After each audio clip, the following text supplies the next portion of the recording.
360 درجے میں نیکیوں کے یہاں پر اس کا اختتام ہوا تھا، اور ہم اس کو آگے سے لے کے انشاءاللہ اسی موضوع کو لے کے آگے چلتے ہیں۔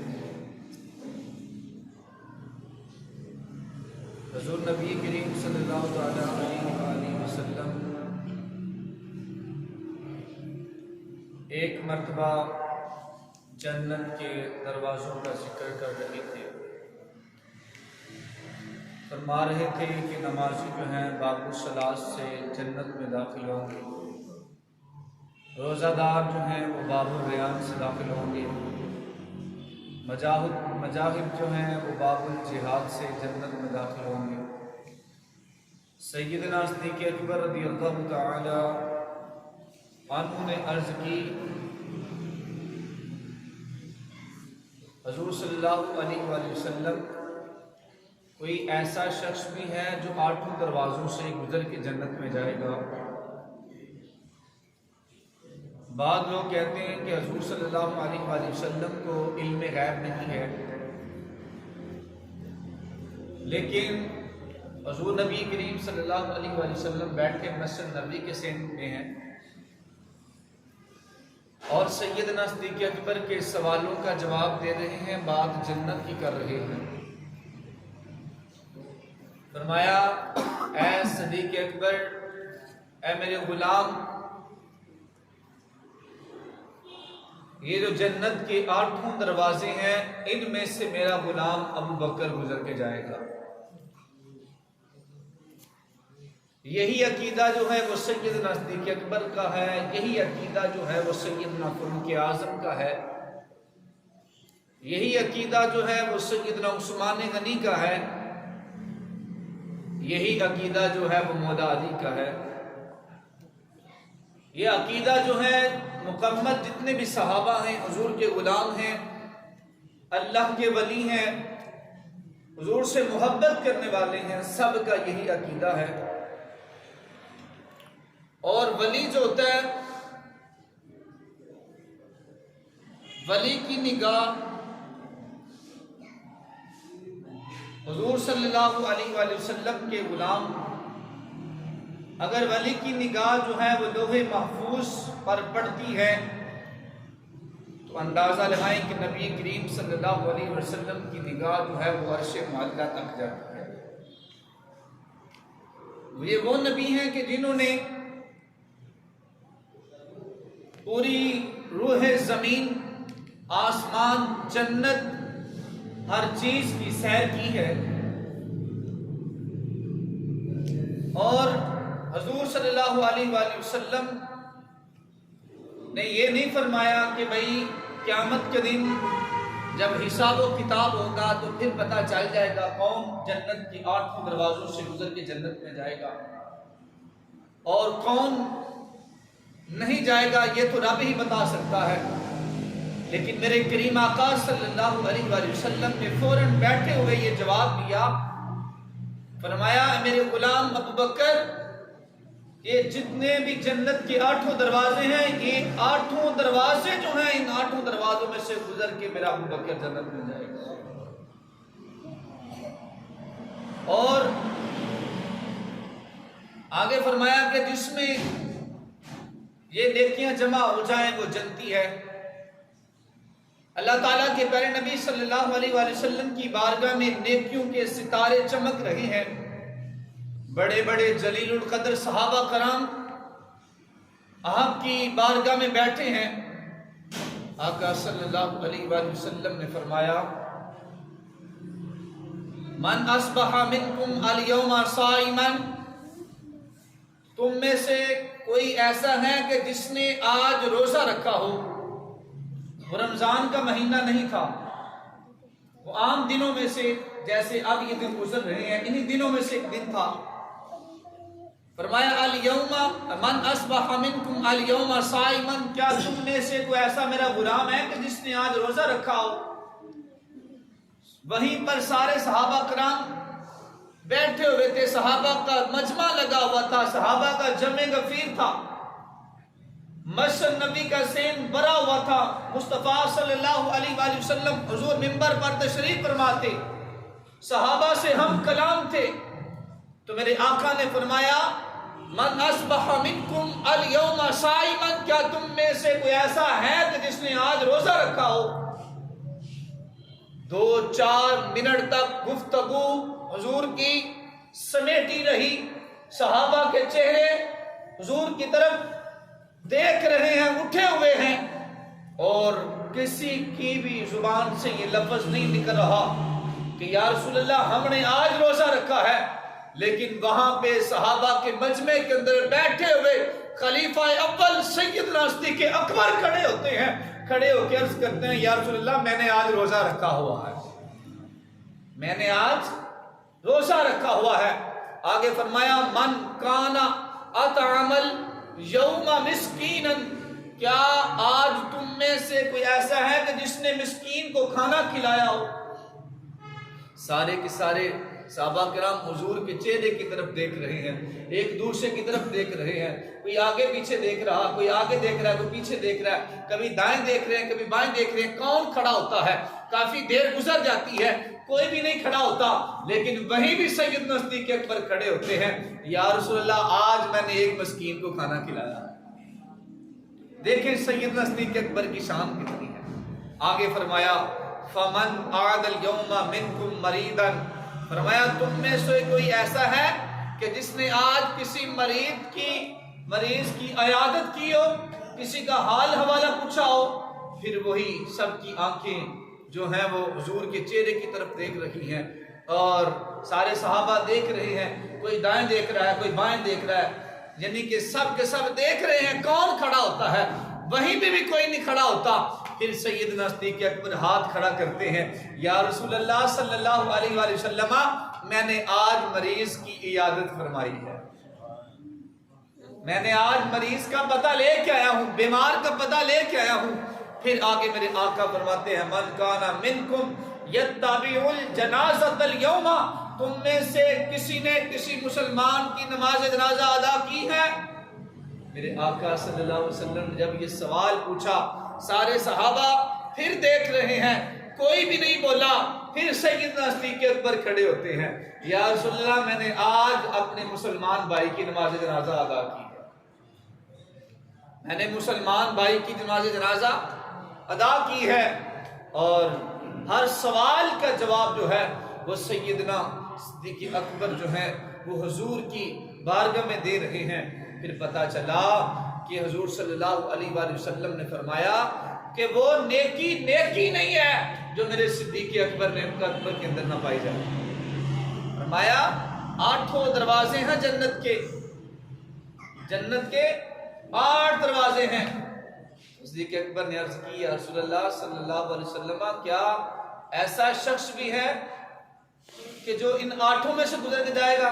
فرمایا نمازی جو ہے وہ ایک دروازے سے گزر جائے گا، روزہ دار جو ہے وہ دوسرے دروازے روزے سے گزر جائے گا، روزے والے دروازے سے گزر جائے گا، ہر کوئی جو ہے جو اس نے نیکیاں کی ہوں گی، جو نام دیے گئے ہیں جنت کے دروازوں کو، وہ جنت کے دروازوں میں سے گزر کے جائے گا۔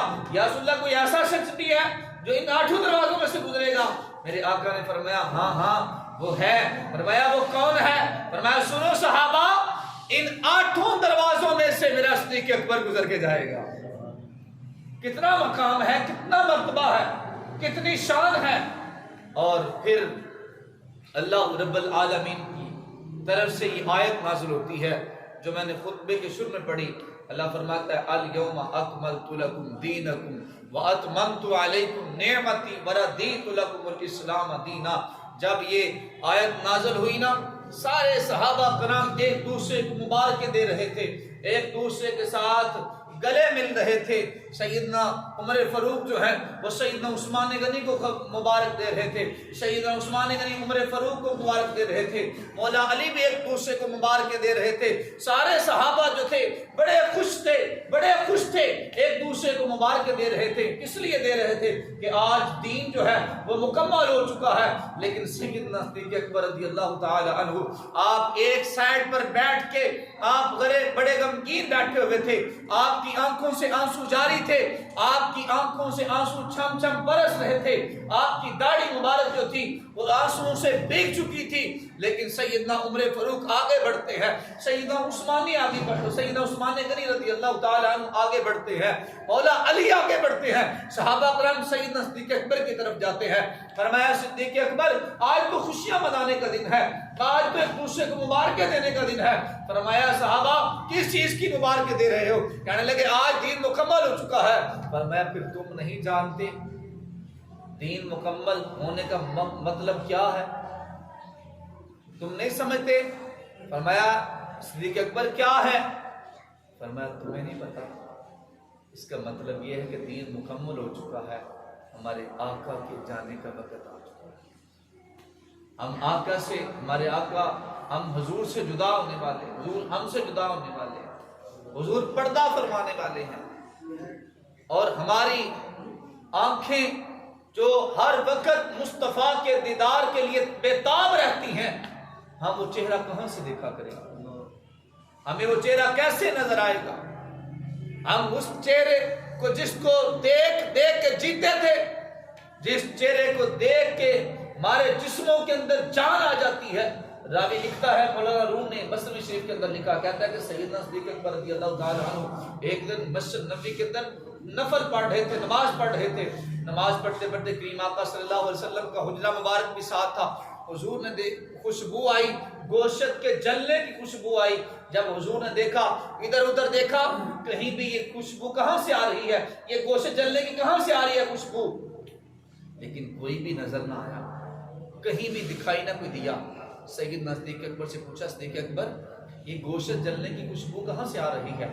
سیدنا صدیق اکبر نے فرمایا, یا رسول اللہ صلی اللہ علیہ وسلم یہ گوشت جلنے کی خوشبو کہیں سے بھی نہیں آ رہی, لیکن یہ خوشبو میرے دل کے اندر سے آ رہی ہے, کیونکہ میرے دل کے اندر آپ کی محبت جو ہے وہ اتنی بڑی ہے, اتنی بڑی ہے کہ میرے دل کے اندر آپ کی محبت اتنی سما چکی ہے, اگر اس میں سے ایک خون کا قطرہ نکال کے سمندر کے اندر پھینک دیا جائے, سمندر کے اندر ڈال دیا جائے, یا رسول اللہ جتنی بھی سمندر کی مچھلیاں ہیں وہ آپ کی محبت سے تڑپ تڑپ کر آپ کی محبت کے اندر جان دے دیں.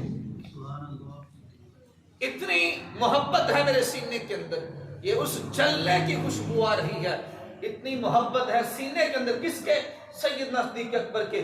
مصطفیٰ نے وہ گوشت کے جلنے کی خوشبو جو ہے, وہ اسمیل جو ہے, وہ اندر سے سن کے باہر نکلے. فرم دیکھا کہ میں کہاں دیکھوں, کہیں سے دیکھوں یہ گوشت کہاں پہ جل رہا ہے. صدیق اکبر نے فرمایا کہیں بھی نہیں جل رہا, یہ صدیق اکبر کے دل کے اندر آپ کی محبت جو ہے, آپ کا عشق جو ہے, یا رسول اللہ یہ ایسے سمایا ہوا ہے, ایسے سمایا ہوا ہے, یہ اس کی جو ہے وہ تڑپ جو ہے, یہ اس کی جلنے کی خوشبو جو ہے وہ باہر آ رہی ہے. اسی طرح راوی لکھتا ہے, سیدنا صدیق اکبر رضی اللہ تعالیٰ عنہ کی محبت دیکھیں, اتنی محبت, اتنا عشق کرتے تھے حضور سے کہ کوئی بھی ایسا وقت نہ ہوتا کہ جس پہ سیدنا صدیق اکبر مصطفیٰ سے جڑا ہو. حضور صحابہ کو کہا کرتے, صحابہ دیر بعد آیا کرو. سیدنا حضرت ابو ہریرہ رضی اللہ تعالیٰ عنہ کو حضور فرماتے تھے, ابو ہریرہ دیر بعد آیا کر, کہ ابو ہریرہ وہ تھے جو ہر وقت بارگاہ مصطفیٰ میں بیٹھے رہتے, ان کا کوئی ایسا لمحہ, ایسا منٹ, ایسا سیکنڈ نہیں تھا ہوتا کہ جو بارگاہ مصطفیٰ سے باہر گزرتا, ہر وقت بارگاہ مصطفیٰ میں بیٹھے رہتے. تو سیدنا صدیق اکبر رضی اللہ تعالیٰ عنہ بھی حضور کی بارگاہ میں رہتے. آج دیکھیں ان کا مقام اور شان. ابھی لکھتا ہے, کہتا ہے کہ سیدنا صدیق اکبر بارگاہ مصطفیٰ میں بیٹھے ہوئے تھے. حضور نے نا ایک دن انگوٹھی دی, فرمایا صدیق اکبر کی انگوٹھی لے جاؤ اور جا کے نا جو لکھائی کرنے والا ہوتا ہے نا اس کے پاس جانا, جا کے اسے کہنا کہ اس کے اوپر اللہ لکھ دو, اس کے اوپر اللہ لکھ دو. لکھائی کرنے والے کے پاس جانا, پینٹر کے پاس جانا, اس کو کہنا اس کے اوپر اللہ لکھ دو. سیدنا صدیق اکبر وہ لے کے گئے, لے کے جا کے پینٹر کے پاس گئے نا, تو جب انہوں نے اس نے انگوٹھی کے اوپر اللہ لکھا نا, تو سیدنا صدیق اکبر کو یہ گوارا نہ ہوا کہ اللہ کے ساتھ محمد نہ لکھا جائے, اللہ کے ساتھ محمد نہ لکھا جائے. کیوں؟ کہ فرمایا رب کائنات نے اپنے محبوب کو کہیں بھی جدا نہیں کیا، تو صدیق اکبر کون ہوتا ہے جو محمد کو خدا سے جدا کرے؟ صدیق اکبر، یہ تیرا ضمیر، یہ تیرے اندر کا عشق، یہ تیری محبت کیسے گوارا کر سکتی ہے کہ وہ مجھے، یہ کہ وہ محمد کو صلی اللہ علیہ وسلم کو رب سے جدا کرے؟ تو جب دونوں نام لکھوا لیے نا، دونوں نام لکھوا کے حضور صلی اللہ علیہ وآلہ وسلم کی بارگاہ میں چلے گئے. اندر والا مائک کو چلا، حضور کی بارگاہ میں گئے نا، توجہ کیجیے گا، وہ چلا دیتا ہے مائک، اب میری طرف توجہ کریں، یہ بات سنیں، عشق دیکھیں. اور خدا بھی دیکھو کتنا صدیق اکبر سے پیار کرتا ہے، رب بھی سیدنا صدیق اکبر سے کتنا پیار کرتا ہے. دیکھیں، کہا انگوٹھی لے جاؤ، اس کو اللہ لکھوا کے لاؤ. پہنچے، اللہ لکھا گیا. فرمایا یہ کیسے ہو سکتا ہے کہ اللہ کے ساتھ محمد نہ لکھا جائے؟ محمد بھی لکھوایا، لکھوا کے نا تو حضور کی بارگاہ میں چلے گئے، جا کے عرض کی یا رسول اللہ میں لکھوا کے لے آیا ہوں. فرمایا میں نے تمہیں بولا تھا کہ صرف اللہ لکھوانا. یا رسول اللہ میرے عشق نے گوارا نہیں کیا کہ اللہ کے ساتھ محمد نہ لکھا جائے، محمد کو خدا سے جدا کیا جائے. تو فرمایا ابو بکر یہ تو تیری بات ماننے والی بات ہے، ٹھیک ہے میں مان لیتا ہوں، یہ بتا کہ ابو بکر کس نے لکھوایا ہے؟ یہ ابو بکر کس نے لکھوایا ہے؟ عرض کی آقا قسم ہے اس رب کائنات کی، میں نے صرف اللہ لکھوایا تھا یا ساتھ محمد لکھوایا تھا؟ فرمایا ابو بکر پھر تمہیں یہ کیوں نہیں معلوم جس طرح تیری محبت اندر سے تڑپی ہے، تیرا عشق تڑپا ہے، اور تجھے یہ گوارا نہیں ہوا کہ خدا کو محمد سے جدا کیا جائے یا محمد کو خدا سے جدا کیا جائے، اسی طرح رب کائنات کی غیرت بھی نہیں گوارا کی کہ صدیق اکبر کو بھی خدا سے اور محمد سے جدا کیا جائے، صدیق اکبر کو بھی محمد سے اور خدا سے جدا کیا جائے. دیکھیں صدیق اکبر کا نام خود بخود لکھا گیا. کتنی محبت ہے رب کو سیدنا صدیق اکبر سے. جب یہ آیت نازل ہوئی نا کہ دین مکمل ہو چکا ہے، میرے آقا کریم صلی اللہ علیہ وآلہ وسلم آپ بھی یہ آیت نازل ہوئی تو حضور رو رہے تھے مسجد نبی کے اندر اپنے حجرہ مبارک کے اندر بیٹھ کے. اس لیے رو رہے تھے اپنے امت کے لیے، یا اللہ تیرا دین تو مکمل ہو چکا ہے، لیکن یہ میری امت جو ہے اس کا کیا بنے گا؟ سیدنا صدیق اکبر کس کے غم میں رو رہے تھے کہ حضور ہم سے جدا ہونے والے ہیں، حضور ہم سے جدا ہونے والے ہیں، ہم کس کو دیکھا کریں گے؟ جب سیدنا صدیق اکبر نے آیت سنے، ایسے جان جسم سے جیسے جدا نہیں ہوتی، جیسے یہ صحابہ نے پھر یہ بات سنی نا کہ حضور ہم سے جدا ہونے والے ہیں. اللہ اکبر، یار یہ تو صحابہ کرام تھے. اللہ اکبر، وہ گدھے کا نام سنا ہے جس کا نام یفور تھا. اللہ اکبر، وہ جو حضور کا پیغام لے کے گھر گھر میں جایا کرتا تھا. جب کوئی نہ حضور کی بارگاہ میں ہوتا تو وہ گدھا جسے حضور کہتے کہ جاؤ فلاں صحابی کو بلا کے لے کے آؤ، جب فلاں کے گھر میں جاؤ تو وہ گدھا جاتا، جا کے دروازے پہ پہنچتا، جا کے ٹکڑے مارتا اور کہتا کہ تمہیں حضور بلا رہے ہیں.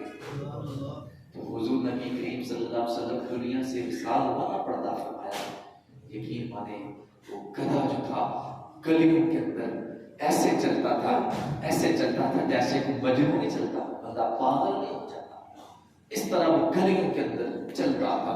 کبھی کسی گلی میں جاتا حضور مجھے مل جائے، ویسے کبھی کسی گلی میں جاتا حضور مل جائے، کبھی کسی گلی میں جاتا حضور مل جائے. اخیر اس نے کھانا پینا ہر چیز چھوڑ دی اور حضور کی محبت میں جانور تھا، گدھا تھا، کہ جسے یہ پتا تھا کہ یہی اللہ کا نبی ہے۔ آج لوگ حضور کے بارے میں باتیں کرتے ہیں، یار پھر جو تم باتیں کر رہے تم سے تو پھر وہ گدھا ہی اچھا تھا جس نے حضور کی محبت میں اپنی جان تو دے دی۔ تو صحابہ کرام اللہ اکبر، جب حضور دنیا سے تشریف لے گئے نا تو صحابہ کرام رضی اللہ تعالیٰ چیخیں مار مار کے سنجی گلیاں ہو چکی تھی، گلیوں کے اندر خاموشی چھا چکی تھی، مسجد نبوی کی دیواریں سنجی ہو چکی تھی، اور کیا آپ کے سامنے یہ نظر پیش ہے۔ انشاءاللہ اسی کو ہم لے کے درس کریں گے، اگلے جمعے ہم اس کو لے کے انشاءاللہ اسی موضوع کو آگے چلیں گے۔ صحابہ کرام کا پیار جو تھا حضور سے، کاش ہمیں بھی اللہ ایک قطرہ عطا فرما دینا ان کے پیار میں سے، اور ہماری زندگیاں بھی سنور جائیں۔ یقین مانیں اپنے بچوں کو، اور آج لوگ صحابہ کے بارے میں لوگوں کو بتاتے ہیں کے بارے میں بکس کھیلتے ہیں کہ فلاں صحابی نے ایسے کیا تھا، ایسے کیا تھا، یہ کیا تھا، وہ کیا تھا۔ مجھے بتائیں سلیمان علیہ السلام کا لشکر جب جا رہا تھا، آج لوگ باتیں کرتے ہیں سیدہ فاطمہ زہرا کا حق کھایا ہے، باب فتح کے موضوع میں چھیڑنا چاہتا لیکن سمجھانے کے لیے بات کرنے لگا۔ آج ہمارے دلوں کے اندر یہ نفرت بھری جاتی ہے۔ سلیمان علیہ السلام کا جب لشکر جا رہا تھا، دور سے کیڑیوں نے ایک دوسرے کو بتا دیا تھا کہ سلیمان علیہ السلام کا لشکر آ رہا ہے، سائڈ پہ ہو جاؤ، کہیں یہ نہ ہو کہ ہمارے گھر دعا ہو جائے۔ اور لشکر نے اپنا رخ بدل لیا تھا، کہ یہ اللہ کی چھوٹی چھوٹی جو مخلوق ہے ان کے گھر میں تباہ ہو جائیں، یہ پیروں کے نیچے آ کے روتی نہ جائے، یہ مار نہ جائے۔ مجھے بتائیں وہ تو سلیمان علیہ السلام کا لشکر تھا، اور جسے میلوں میل دور پتہ چل گیا تھا کہ فلاں جگہ پہ کیڑیاں بستی ہیں، ان کے گھر تباہ ہو جائیں۔ مجھے بتائیں مصطفیٰ کے صحابہ یہ سوچ سکتے ہیں کہ مصطفیٰ کے گھر والوں کے ساتھ ایسا کیا؟ سوچ سکتے ہیں؟ اس سیدہ فاطمہ زہرا کے بارے میں یہ بات سوچ سکتے ہیں کہ ان کا حق کھایا جائے؟ نہیں، کبھی بھی نہیں سوچ سکتے۔ یار وہ سلیمان علیہ السلام کا لشکر جو ہے وہ ایک جانور، جو کیڑیاں جو ہے چھوٹی جو ہے نظر بھی نہیں آتی، ان کے گھر بار بچانے کے لیے، ان کی جانیں بچانے کے لیے اپنے لشکر کا رخ چینج کر لیتا ہے۔ وہ تو سلیمان علیہ السلام کا لشکر ہے، یہ تو امام الانبیاء کے صحابہ ہے، جو کل نبیوں کا امام ہے۔ ایسے کیسے ہو سکتا ہے؟ اللہ کی بارگاہ میں دعا ہے اللہ رب العالمین ہمارے سینوں کے اندر حضور کے صحابہ اور اہل بیت کی پکی سچی محبت پیدا فرمائے۔